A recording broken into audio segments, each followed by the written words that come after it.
Welcome back to Success with Steven. My name is Steven Smith, and today we're going to be talking about how to invest in ETFs, but I'm also going to be giving you my top 10 ETFs that I believe you can buy and hold forever for maximum growth and gains. I wanted to separate these two videos, but I decided, why not? Let's put them both together. This isn't going to be a step-by-step guide on how you can buy an ETF per se, but it will definitely give you the tools to feel comfortable to invest and also hopefully save you some work when you're trying to find the best ETFs to purchase later down the line. I want to start with talking about what an ETF actually is. An ETF stands for Exchange Traded Funded. Instead of investing into one stock, you can actually invest into a mix of different investments. It could be bonds, shares, a security, commodities, options. So to put it simply, when you buy an ETF, you're getting a mixed bag as opposed to putting all of your trust into one company. So that is the biggest advantage of having an ETF. One single ETF can potentially hold thousands of companies. Some will hold 100, 500. It just varies by that ETF. It's less risk if one company does not perform well, and then it won't affect your entire portfolio. So that way you are diversified. It's just a way to mitigate your risk. You need a brokerage account in order for you to purchase ETFs. A brokerage account is an investment account that allows you to buy and sell a variety of investments, such as stock, bonds, mutual funds, and ETFs. So you have a bank account where you deposit money into your checking and savings, right? It's basically the same exact concept, except your brokerage account will hold all of your investments as opposed to just holding just a dollar amount per se. So I'm going to go over the 7 types of brokerage accounts. For a majority of us, we're going to be looking at the individual account, maybe the Roth IRA, and then the 401k. So the first one is an individual account. You have total flexibility with this account. You can put in as much money as you would like at any time. There are no tax benefits of this account. Number 2 is a 401k or 403b. This is an employer-sponsored retirement account. The benefit of this account is that it's tax deferred, which simply means you don't have to pay taxes up front. So when you get a paycheck and your money is automatically moved into your 401k, that money has not been taxed. You'll pay taxes once you pull the money out. A traditional IRA is an individual retirement account. Same thing, tax deferred benefits. The number 4 is the Roth IRA, an individual retirement account. This one grows tax-free. It's tax-free when you put money in, and it's also tax-free when you take money out. And there are some stipulations to that one. An SEP IRA is for small business owners and people who are self-employed. Number 6 is children and custodial and 529. So these are accounts for minors. These are also accounts that you can use for education, like college. And number 7 is health savings account. These are accounts that are made for health medical expenses. So these are the 7 types of brokerage accounts that you can look at. And, for this particular instance, we are probably going to be looking at individual, probably the Roth IRA and 401k, because these are the ones that a majority of people will be looking at. If you wanted to go look into this later on, I should have an entire video on Roth IRAs out by the time this video is released. You can check that out. And then I may touch on all of these other accounts later on in the future if you want a more in-depth review of each one of them. Now, just a brief overview of, does it matter which broker that you choose? So in the fast-growing sector, such as ETFs, there are a lot of providers to choose from. Size, scale, expertise, these are all things that play a huge role, and they can significantly change across all markets. But the most important factor to consider is how they can impact your performance overall. So you want to be able to trust that the person you're buying ETFs from, they have the technology to keep up with this ever-changing market. They can also keep costs down, and they can manage risk and anything in the future that could happen, because remember, these markets are volatile. They go up and down. A lot of things change. So my rule of thumb, choose the brokers with the longest track record. I think that is the easiest thing that you could do. Who has the longevity in this game to make sure that they can keep up with the market. So this is a screenshot of some of the top brokers that you can choose from. I don't have any particular preference to one broker, but I do believe that you should look at liquidity. And that's one of the biggest things, like money going in and out, being transacted by these brokers, just to make sure that they do have the ability to pay you and the ability to actually make these purchases of ETFs and any of your other investments. So I would probably stick with the biggest ones like Vanguard or Fidelity. Those are probably going to be the two largest ones that you can choose from on this list. But again, it's your preference. I use E-Trade as well. That's another one that I really enjoy using. But you just want to make sure that you're using a broker that can support whatever it is that you're trying to do as far as your investment. So for me personally, when I first started buying ETFs, a big question that I had was, how do I know which one of these is going to work best for me? So there are 8,754 ETFs worldwide and 3,152 ETFs as of January 31st, 2024. And that's the reason why I've narrowed down this list to the best 10 ETFs based on the following criteria. So performance. You want the greatest level of return over a great length of time, right? We want to also make sure that the cost is low management fees, which we'll talk about. These are called expense ratios. Exposure is also very important. Investment exposure is the amount of money an investor could lose due to the market being volatile. And balancing exposure will decrease your risk overall. So we don't want to have too much money into the tech sector. And then if some reason tech takes a nosedive, that would destroy our entire portfolio. So you want to make sure that there's not, too much risk into one sector as opposed to another. So these three criteria is basically what I took into consideration when I chose all of the ETFs that we are going to talk about today on this list. First ETF that we're looking at is the Vanguard Total Stock Market Index Fund. This is VTI. VTI is an index for the overall market and currently has 3,719 stocks with an earnings growth rate of 14.4%. The investment style is broad and it uses a blend of small, mid, large cap stocks in order to make up this entire ETF. VTI is also heavily weighted in the tech sector, with Apple and Microsoft being the top two holdings. All right. So as you can see to date right now, and today is May 23rd, 2024, it is 5.92% for Microsoft. For Apple, it is 5.11%. These numbers are subject to change. If you watch this video a month later, this may be different. If you watch it 4 months, it's going to be different. So just keep that in mind. But technology is going to be heavily weighted in this particular ETF. It is 32.10% in technology. With the vast majority of companies, VTI seeks to track the investment performance of the CRSP US Total Market Index, which represents approximately 100% of the US stock market and includes the largest mid, small, and micro cap stocks that are regularly traded on the New York Stock Exchange. So the return year to date is 9.93% with a low, very low expense ratio of 0.3%. Now, 0.03%, excuse me. Now, when you're taking a look at the returns, you can also see that we also have our 5-year and 10-year. Our 5-year returns are 14.25%. while our 10-year is 12.27%. So overall, this one is definitely an ETF that you should have in your portfolio, hands down. I think no matter how much research that you do, this will definitely be an ETF that you need to have included in your portfolio. The next ETF that we're looking at is Invesco 500.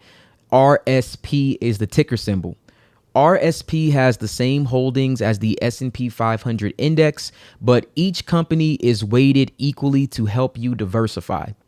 So what I do like about RSP is that they eliminate the concentration risk in the S&P 500. So the S&P 500 will lean towards like the tech sector a little bit more than it needs to.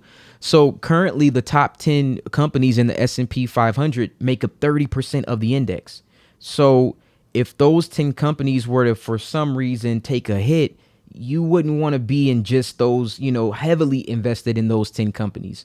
So with the RSP, it actually will make sure that each of these companies that they're invested in are equally weighted, as opposed to being just, on one side, and it's very lopsided. So this chart illustrates the combined weight of 10 companies in the S&P 500 index in 2017 and Q3 2023. In 2017, these companies accounted for 21.3% of the total index weight. However, by Q3 2023, their collective weight surged to 31.9%, which is nearly at an all-time high. So this represents a 10.7 increase over that specified period of time. That's crazy. So we definitely want to have something like this where they're going to be rebalancing every single quarter to make sure that, we're not too exposed to one part of the market. So most ETFs that we're going to look at, they're going to have Apple as one of the heaviest weighted company. I love Apple. Apple's a great company. If you were to have a major issue with Apple in the future, a lot of people's investments would tank. They might lose up to 80% of their value.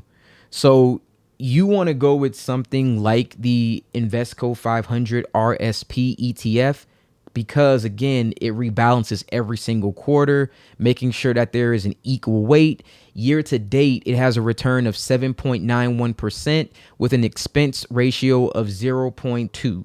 Okay, fairly cheap for that expense ratio. And for the 10-year, we have 10.92% returns. Since the inception of this index, the return has been 11.66%, which is amazing. Next on our list is going to be Schwab US Dividend Equity ETF, ticker SCHD.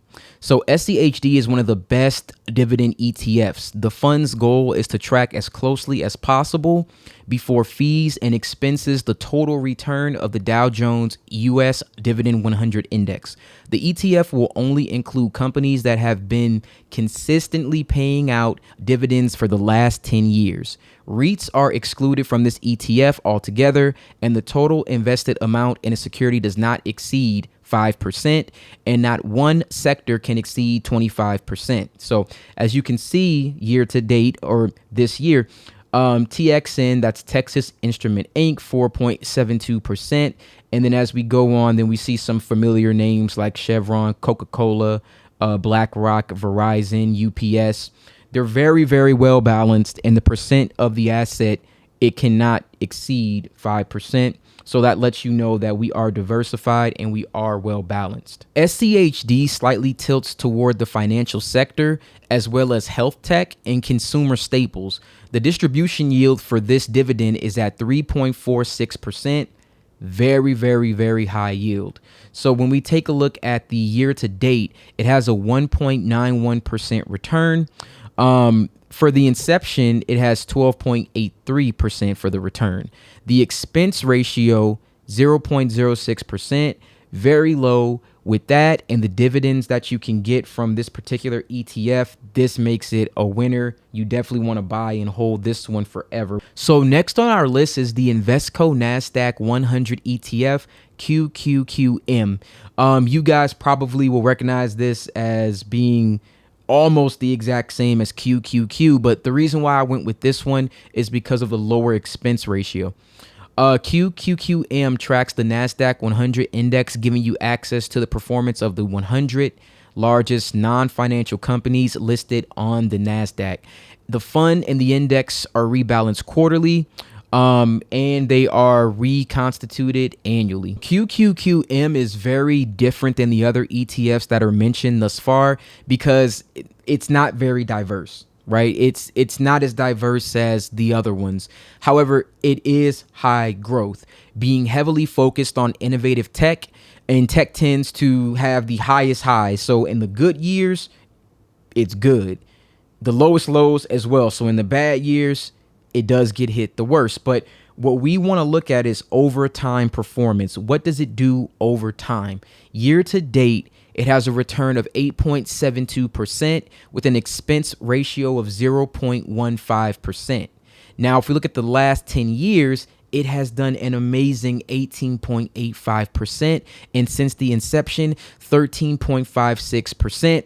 In the last year, it's done 39.65% for the return. You really can't beat growth like that. And for that, it has to be included on our list. Next, we'll be looking at the Vanguard S&P 500 ETF, VOO. VOO is similar to the Invesco 500 RSP, except it's not weighted. Remember the RSP, the biggest thing I loved about that, it was equally weighted. The VOO is not. VOO attempts to mirror the performance of the S&P 500, with this being the top 500 companies.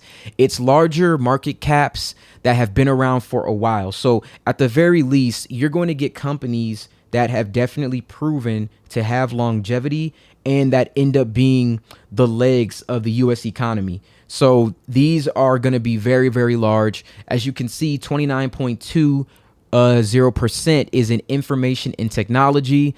And then coming up right after that, we also have healthcare and consumer discretionary. So even though we're very heavily into information and technology, this can change over time. But right now, we do still have enough spread around that I do like this ETF for long term. I think it is a buy and a hold. Now, this is an essential ETF that everyone should have. High performance, low expense ratio. Year to date, the return is 10.45% with an expense ratio of 0.3. I mean, this one is still a keeper. By year to date, 10.45% is great. The 1 year percent is 29.83%. Over the course of the last 10 years, it's been 12.91%. And if you got in the last 5, 15%. Since the inception in 2010, it's at 14.44%. So this is a wonderful return for this particular ETF. Highly recommend it. We have to add it to this list. The next one on the list will be Vanguard Information Technology ETF, VGT. VGT seeks to track the performance of the MSCI US Information Technology Index that measures the investment return of stocks in the information technology sector. This includes stocks from companies that serve the electronics and computer industries or that manufacture products based on the latest applied science. Largest weight currently is in the semiconductor sector. That's 27.60%. And we're going to see this again with another ETF on this list. But that is a huge sector right now to be in. I think that it is definitely going to be in the next 15, 20 years an ever-growing industry. You definitely want to be in this particular ETF. Now, the long-term performance of this ETF is amazing. You got to buy it. You got to hold it. The year-to-date return is 8.56%. When we're looking at it, 8.56% by quarters in, year-to-date, 8.56%. For the course of the last year, 37.10%. 10 years, 20.38% return. And since the inception in 2004, 13.26%. So no matter how you look at it, this is a wonderful, wonderful ETF. The expense ratio, and this is as of December 22nd, 2023, because again, these are subject to change. It's 0.10%. I think that is a very low expense ratio for the performance of this particular ETF. You need to have it. continue to be diversified, we're looking at the Vanguard International Dividend Appreciation, VIGI. So VIGI seeks to track the performance of the S&P Global Dividends Growers Index that measures the investment return of non-US companies that have a history of increasing their dividends. So that is an added measure of security to level out any domestic market fluctuations. 48.30% is vested into Europe.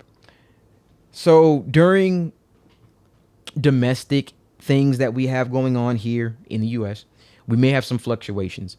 This is a great way to kind of offset some of that volatility in the markets. So VIGI is not a fund that you're going to look at for massive growth. It's not meant for that per se.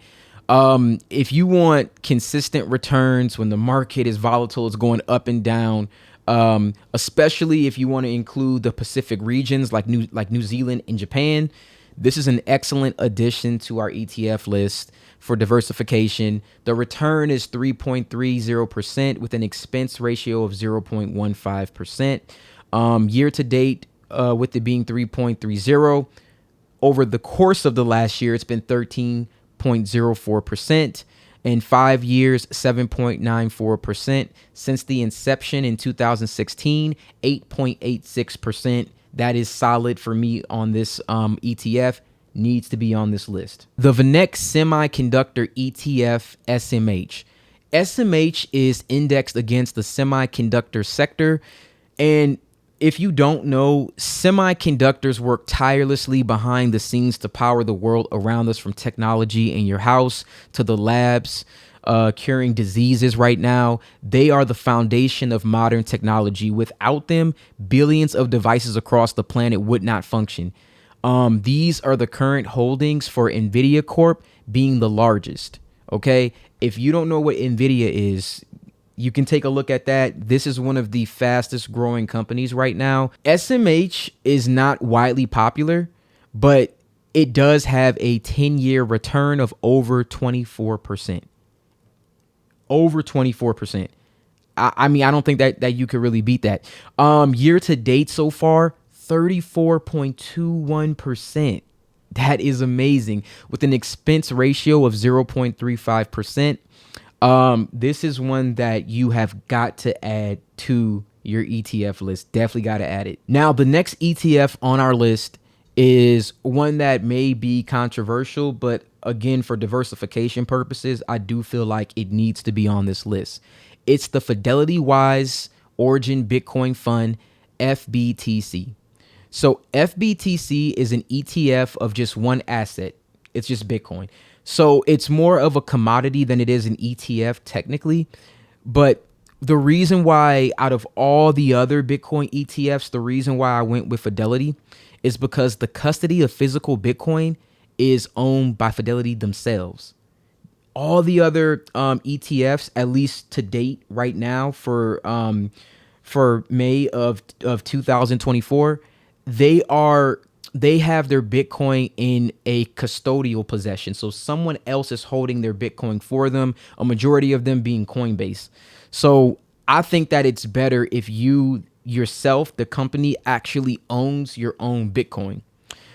This would make it the most secure option, in my opinion. And most people will probably be asking, so why don't you just buy Bitcoin directly? And the answer is very, very simple.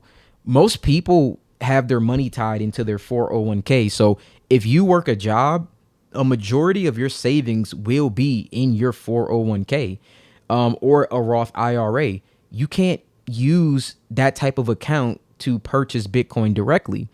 So you'll want to actually buy Bitcoin with a tax advantage account. Like, for example, if the taxes are deferred in a 401k, I can buy Bitcoin and not pay taxes on this money until I take it out. Or if I have a Roth IRA, I can indirectly buy Bitcoin and it's tax free. I mean, there's an advantage to that. Now, while I do think you should have your own Bitcoin and you should hold it in your own cold storage wallet, I have my own cold storage wallet. I do think that having Bitcoin and buying it as an ETF and definitely like leveraging a tax advantage account to get more money for that is a smart move. I can't see why that would be bad. Not only that, on this entire list, Bitcoin has the highest rate of return, or at least let's say FBTC. So it has a return of 46.07% with an expense ratio of 0.25%. I mean, overall, this is a volatile ETF. I will say that. But if we're looking at the future of what could happen in the markets, I do think that you should keep an open mind, and I could not make it logical to avoid it. It's not like it's going to take up your entire portfolio, but I could not see why it wouldn't make sense to at least buy some. And you can adjust how much you want to buy for yourself, but I do think that this is one that needs to be added into your portfolio that you should buy and you should hold. The last ETF on our list is going to be the iShares US Tech Independent Focused ETF IETC. So this particular ETF is trying to get companies to implement AI strategies and automation into broader sectors. Now, I actually made a video that hasn't been released yet, but by the time I release this one, it will be, where I talk about the importance of AI and how that's an ever-growing market. And by the year 2030, it'll probably be maybe $1 trillion industry. I think that you want to get some type of, at least get a dip in that, a pinky, something. So for just being able to maybe get exposed to that, because we don't know where that will be in the future, I think this is definitely the best ETF that you could get to be exposed to that. This one also has a year-to-date return of 13.74%. So the return is amazing. In the last year, there's been a return of 51.49%. So actually on our list, this one has the highest return within the last year. Even though year to date, it doesn't have the highest return. In the last year, it has the highest return. But since the inception of this particular ETF, it's had a return of 20.01%, which is very, very good. So I would recommend that you do add this as an ETF into your portfolio. And this is going to be the top 10 ETFs that I recommend that you buy and you hold forever. Now, I also recommend that you do additional research and try to find things that work best for you and your investment style. You can use this as a template to maybe look at other things to make, a determination. Some of these I feel like are layups. I mean, they're definitely going to be things that no matter who you're talking to, whether it's the most tenured investor or someone who is just new looking up this information for the first time, there's at least, I would say, 5 or 6 of these on this list where it's without a doubt you're going to hear them. So hopefully this will give you an easy blueprint to get started with your investing into ETFs and, your buying and holding of these great assets. So thank you so much for watching this video. I appreciate it. Please like, comment, and subscribe, and you guys have a wonderful day.